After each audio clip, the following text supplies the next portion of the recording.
오늘 잠언서 25장 2절부터 12절 먼저 한번 읽어볼게요. 25장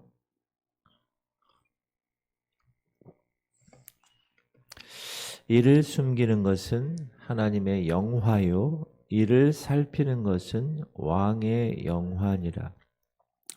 하늘의 높음과 땅의 깊음 같이 왕의 마음은 헤아릴 수 없느니라. 은에서 찌꺼기를 제하라. 그리하면 장색에 쓸만한 그릇이 나올 것이요 왕 앞에서 악한 자를 제하라. 그리하면 그의 왕위가 의로 말미암아 견고히 서리라.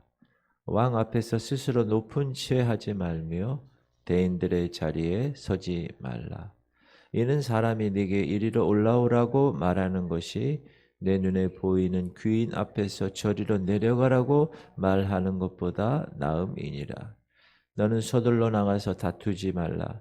마침내 네가 이웃에게서 욕을 보게 될 때에 네가 어찌할 줄을 알지 못할까 두려우니라.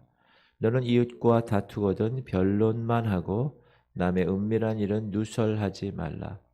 듣는 자가 너를 꾸짖을 터이요 또 네게 대한 악평이 네게서 떠나지 아니할까 두려우니라.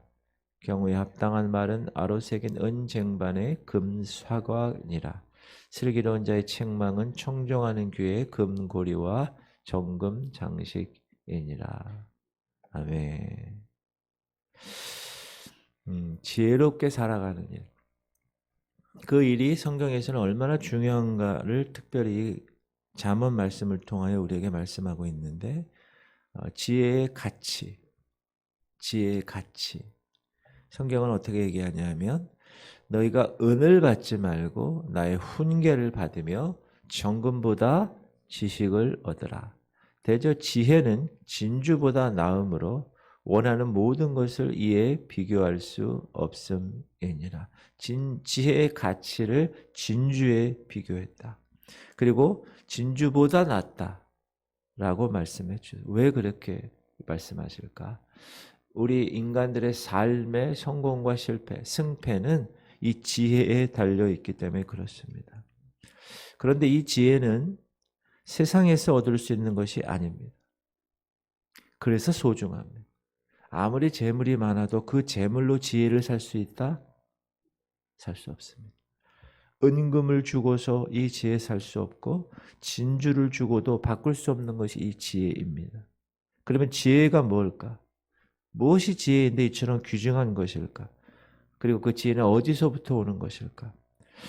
다윗 왕은 그 아들 솔로몬에게 이렇게 축복하죠. 여호와께서 내게 지혜와 총명을 주사 내게 이스라엘을 다스리게 하시고 내 하나님 여호와의 율법을 지키게 하시기를 더욱 원하노라. 누가 지혜와 총명을 준다고요? 여호와께서. 이처럼 지혜의 출처는 다른 곳이 아닙니다. 하나님이십니다. 하나님이 인간에게 주시는 지혜의 가치는 참으로 그러므로 위대하는데 그러면 하나님의 이런 지혜를 인간에게 저와 여러분에게 어떤 방법으로 주시는가? 말씀으로 주신다는 것. 내가 주의 증거들을 늘 읊조림으로 나의 명철함이 나의 모든 스승보다 나으며 늘 읊조리는 것. 하나님 말씀을 늘 읊조리는 것. meditate, 묵상하는 것. 그 일이 바로 하나님의 지혜를 얻는 지름길이라고 성경은 이야기합니다. 묵상이라는 말은 생각이라는 말과 비슷합니다. 오늘 주신 이 말씀, 여러분이 새벽 기도하시면 새벽 기도 때 주시는 그 말씀을 깊이 생각하는 것. 그 읽은 성경 말씀을 다시 한번 머릿속에 새기는 것입니다. 이런 일을 반복함으로 그 하나님의 말씀을 내 마음판에 신비, 내 마음판에 새기는 일입니다. 이렇게 이 마음판에 새기게 되면 우리가 삶을 살아갈 때 적절한 시기가 되면 내게 그 말씀이 응답으로 나타나는 거예요. 혹은 그 말씀에 따라서 내 행동을 삼가는 거예요. 삼가는 거예요. 그 말씀에 인도를 받기도 하는 거. 아, 하나님 이렇게 얘기하셨지? 이렇게 하면 안 되지? 술 취하지 말라 이는 방탕한 것이니 성령의 충만함을 받으라. 아, 이러면 안 되는구나. 항상 그렇게. 말씀이 나의 행동을 삼가는 거예요. 왜? 여기 신비에 새겨진 말씀. 계속 묵상하는 거예요. 그 말씀이 나의 가는 길을 인도하는 말씀이 되었다면 그게 하나님이 친히 여러분을 인도하신 손길인 것입니다. 너를 낮추시며 너를 줄이게 하시며 또 너도 알지 못하며 네 조상들도 알지 못하던 만나를 네게 먹이신 것은 사람이 떡으로만 사는 것이 아니요 여호와의 입에서 나오는 모든 말씀으로 사는 줄을 네게 알게 하려 하심이니라. 사람은 밥을 먹습니다. 물론. 그러나 그것만으로 사는 것이 아니라는 거예요. 여호와의 입에서 나오는 모든 말씀으로 사는 겁니다. 여러분. 그래야 영이 사는 거예요. 만약에 주의 종들이 강단에서 성도들에게 이렇게 신앙적인 생활의 지침을 선포하고 가르쳐주고 지도할 때 그 가르침이 하나님 말씀에 기초한 가르침이라면 그 가르침은 하나님의 가르침이 되는 겁니다. 그러므로 그 말씀을 붙드는 거예요. 말씀 묵상. 얼마나 강조하죠, 제가? 그리고 두 번째는 말씀을 묵상하는 걸로 끝나면 되지 않습니다. 그 말씀이 신비에 새겨져 있으면 내 삶에서 그 말씀이 생활로 열매가 맺혀져야 합니다. 그게 순종입니다. 순종. 주의 법도들을 지킴으로 나의 명철함이 노인보다 나으니. 지킴으로. 이 말씀은 하나님의 법도를 지킬 때 놀라운 지혜가 생기는 거예요. 말씀을 듣기만 하잖아요. 안 들은 사람보다는 지혜롭죠. 그러나 그 듣기만 하는 사람은 바라보기만 하는 지혜라면 그 말씀을 지키는 자의 지혜는 체험적인 지혜이기. 그래서 그 가치가 하늘과 땅 차이가 나요. 지키는 일이 없는 지혜, 다시 말해서 순종하지 않는 지혜는 지혜로서의 가치가 없는 거예요. 머릿속으로만 끝나는 거예요. 여러분 성도님들 중에서 신앙생활을 머릿속으로만 하는 사람들 다 알아. 본문만 나오면 목사님 무슨 얘기 할지 알아. 그걸 끝. 여러분 그 말씀이 여기 마음에 내려와야 되고 이 마음에 내려온 말씀이 여러분 삶을 통하여 증거되어야 됩니다. 그게 실질적인 가치를 발견하는 것. 만약에 알기만 하고 행동하지 않으면 종이 호랑이가 되는 거예요. 실질적인 가치가 없는 거예요. 내 삶 가운데 적용될 수 없어요. 나타날 수가 없는 겁니다. 그것은 내 몫이에요. 내 몫이에요. 내가 해야 되는 거예요.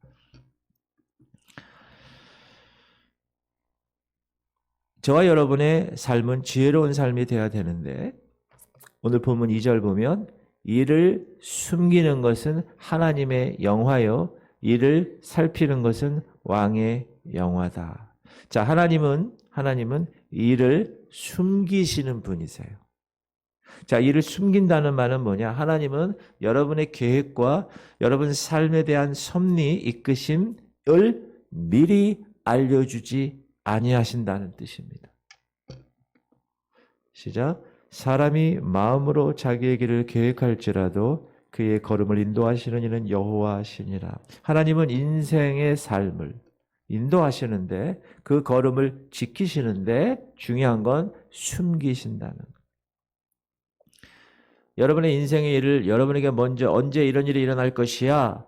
너 그때 이런 계책을 세워야 돼 라고 말씀해 주시지 아니한다는 거예요. 그런데 인간 모두는 자기의 앞에 장래 일을 알고 싶어 해요. 그 비밀을. 그렇지 않나요? 사업하는 것. 자녀들 교육할 때. 자녀들 대학 진학. 알고 싶어 한다고. 야, 장차. 이놈이 대학에 진학할 수 있을까? 아니, 내 남편이 장차 이거 일 할 수 있을까? 그 사업이 과연 성공할 수 있을까? 이 입찰의 문제가 제대로 될 수 있을까? 이런 문제를 우리는 알고 싶죠. 알기 원합니다. 그래서 이런 궁금증을 알려준다고 해서 현혹하는 무리들이 있어요. 예언기도 받으러 간다고 그러고 이런 경우 여러분 조심하셔야 돼요.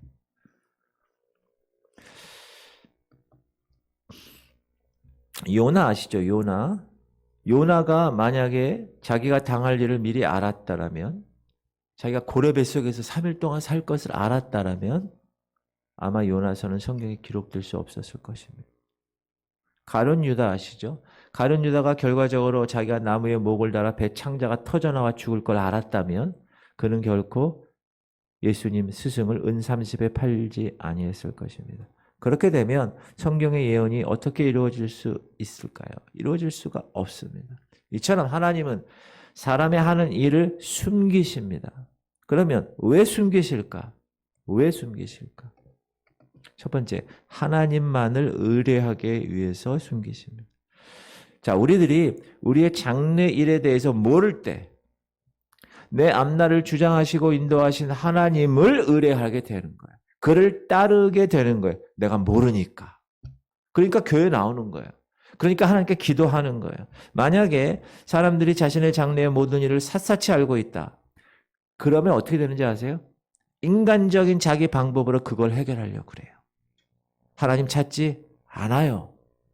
그래서 하나님이 고난의 풀무 가운데 집어넣는 거예요. 광야길에 집어넣는 거예요. 하나님 찾으라고. 도시에서는 하나님 소리가 들리지 않아요. 사람 소리가 너무 많아서. 그러나 홀로 광야에 서 있으면 하나님 소리만 들릴 수 있습니다.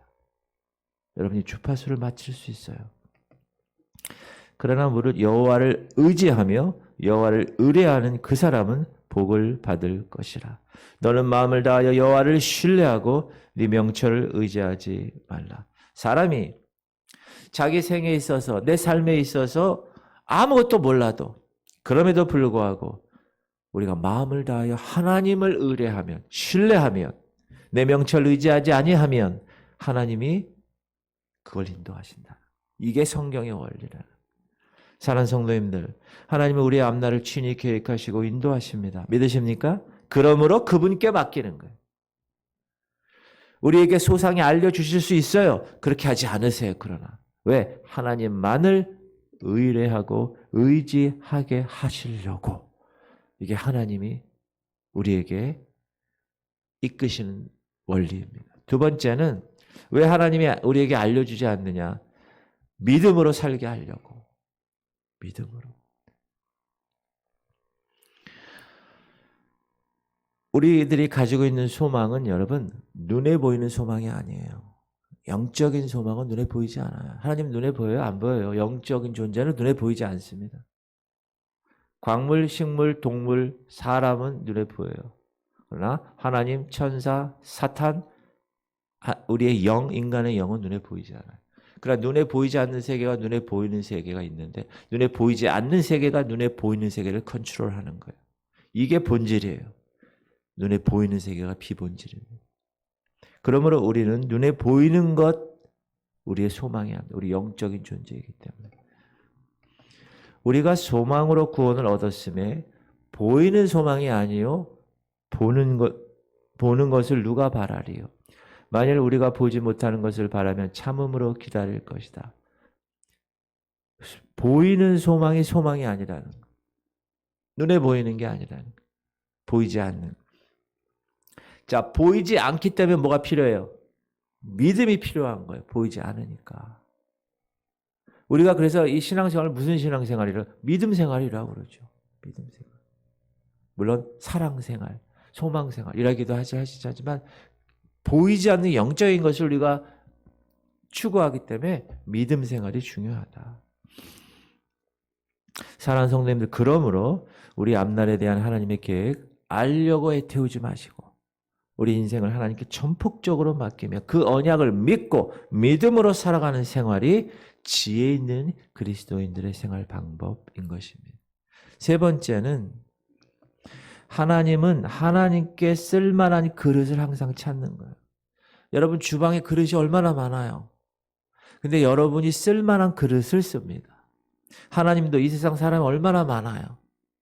그러나 이 많은 사람들 중에 하나님이 쓸만한 그릇을 찾으시는 거예요. 큰 집에는 금그릇과 은그릇뿐 아니라 나무그릇과 질그릇도 있어 귀하게 쓰는 것도 있고 천하게 쓰는 것도 있나니. 이 큰 집이라는 하나님의 집을 얘기해요. 교회를 말합니다. 금, 은, 나무, 질그릇 다 직분 같은 것들. 근데 하나님은 그 많은 그릇 중에 누구를 쓰신다고요? 이런 곳에서 자신을 깨끗하게 하는 그릇. 여러분 주방에서 뭐 쓸 때 지저분하면 안 씁니다. 절대로. 그 그릇이 금그릇이라도 지저분하면 안 씁니다. 별거 안 되는 종지, 간장 종지라도 깨끗하면 씁니다. 신학교 수많은 사람들이 배출됩니다. 그런데 교회에서 전도사님을 쓸 때 사람들이 없다고 그래요. 쓸만한 사람이. 마찬가지. 그릇이 많아요. 그러나 그 그릇을 주인이 쓸만한 그릇이 없다고 그래요. 중요한 건 깨끗하게 내가 준비되어야 한다. 그것이 지혜로운 사람. 하나님은 깨끗한 그릇으로 우리를 만들기 위해서 우리가 연단과 시련의 짐을 지게 하십니다. 우리가 당하는 시련, 우리가 당하는 연단 있죠? 그거는 세상 사람이 이렇게 합니다. 재수 없을라니까 그냥. 그렇게 반응해요. 그러나 우리는 그렇지 않습니다. 하나님이 나를 깨끗한 그릇으로, 합당한 그릇으로 만드시기 위해서 이렇게 연단을 주시고 이렇게 시련의 짐을 주시는구나. 하나님이 연단하실 때 가장 좋은 방법, 빨리 내 찌꺼기를 제거하는 것. 그게 가장 좋은 방법입니다. 끝까지 버티는 것, 미련한 사람입니다. 하나님은 연단받은 사람을 쓰시는 겁니다. 은을 깨끗하게 은재련소에서 그 용광로에서 뜨거운 불로 연단되어야 그 은광석에 있는 돌의 모든 찌꺼기는 다 빠져나가고 99.99, 100%의 은이 재련되는 것처럼 찌꺼기를 이 세상의 모든 하나님 보시기에 지저분해서 쓰지 못한 찌꺼기들을 다 깨끗하게 설거지를 하게 하셔서 쓰게 하신다. 그것이 고난의 과정이다. 성경을 보십시오. 모든 하나님의 사람은 다 이 고난의 풀무 과정을 겪은 사람들입니다. 그러므로 사랑하는 성도님들, 여러분들이 지금 고난을 받는다. 그때는 박수 쳐야 되는 거예요. 왜? 그때 하나님을 의뢰할 수 있으니까.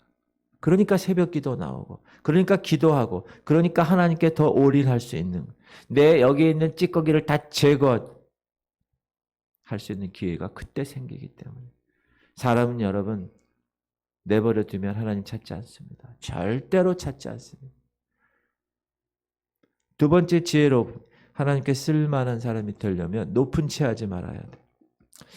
왕 앞에서 스스로 높은 채 하지 말며 대인들의 자리에 서지 말라. 이는 사람이 네게 이리로 올라오라고 말하는 것이 내 눈에 보이는 귀인 앞에서 저리로 내려가라고 말하는 것보다 나음이니라. 여러분, 높은 채 하는 사람, 인생의 손실을 자초하는 것입니다.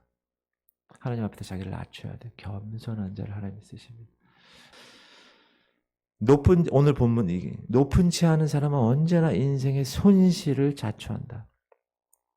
하나님 앞에서 자기를 낮추는 사람이 언제나 영광을 얻지만 스스로 높은 채 하는 사람, 하나님이 그를 낮추세요. 스스로 낮추는 사람, 하나님이 그를 높이세요. 여러분,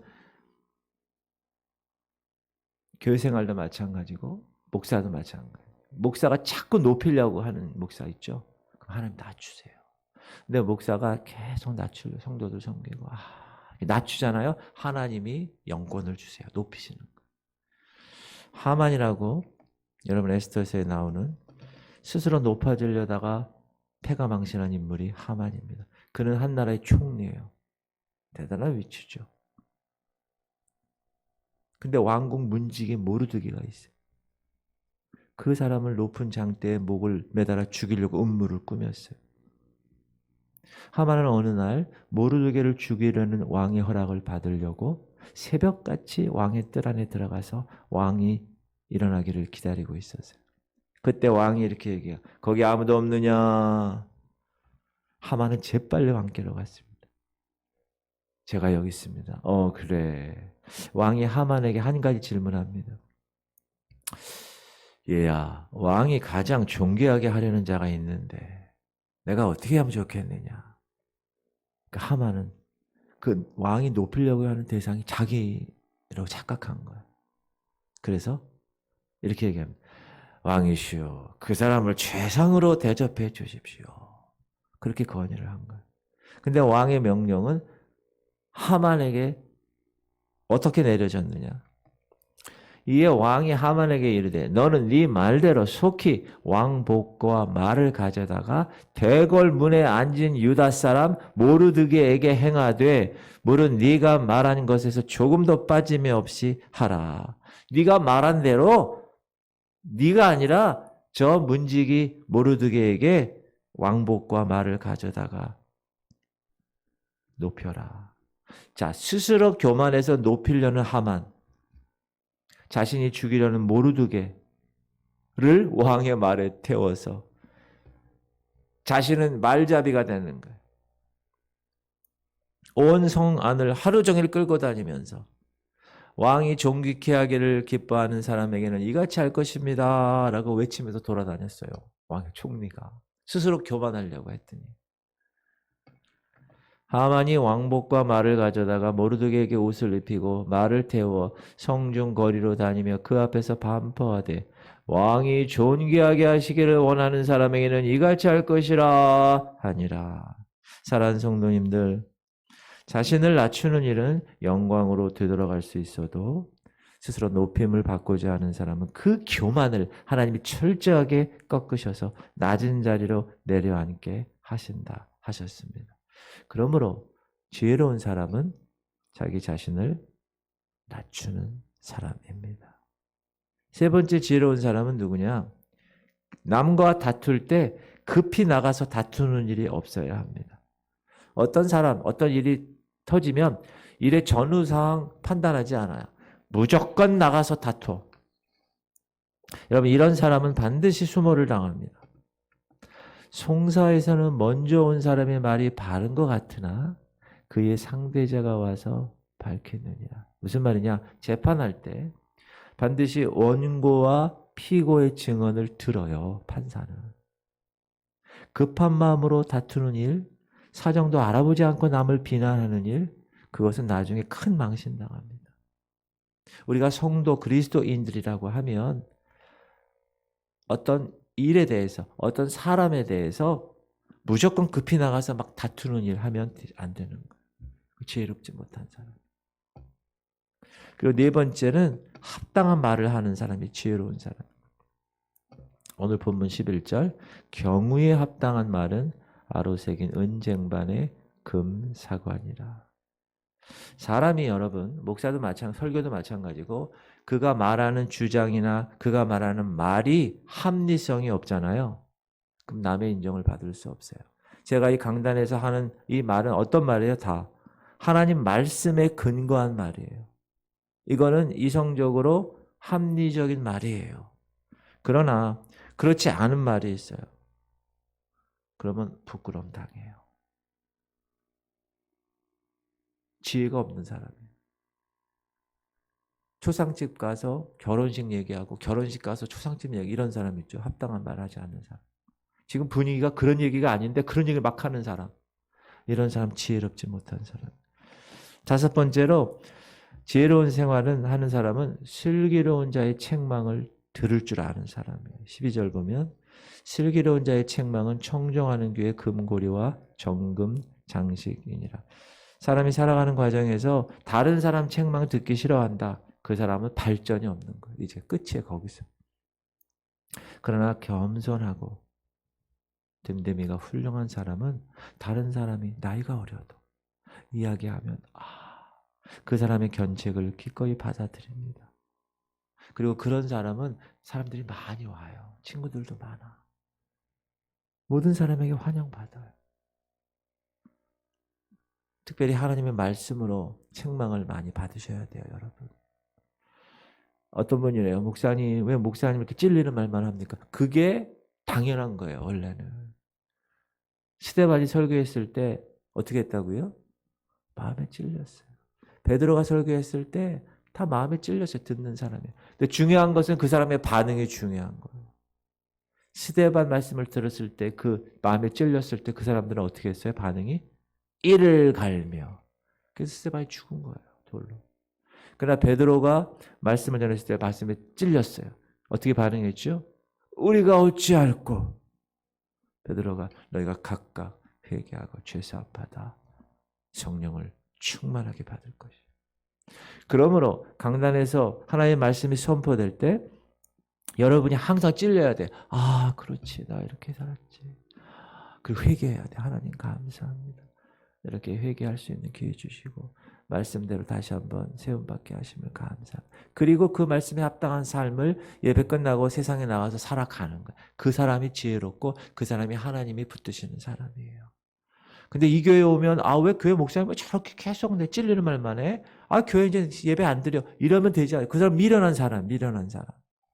하나님이 그때 하나님의 말씀을 통하여 강단에서 우리 선포되는 말씀을 통하여 하나님 그걸 다루시는데 자기가 반응하지 않는 거예요. 나는 싫다는 거예요. 미련한 사람입니다. 그러므로 지혜로운 사람은 항상 하나님 다른 사람의 슬기로운 자의 책망을 들을 줄 아는 사람. 사랑하는 성도님들, 지혜로운 사람은 언제나 하나님 앞에서 진실한 삶을 삽니다.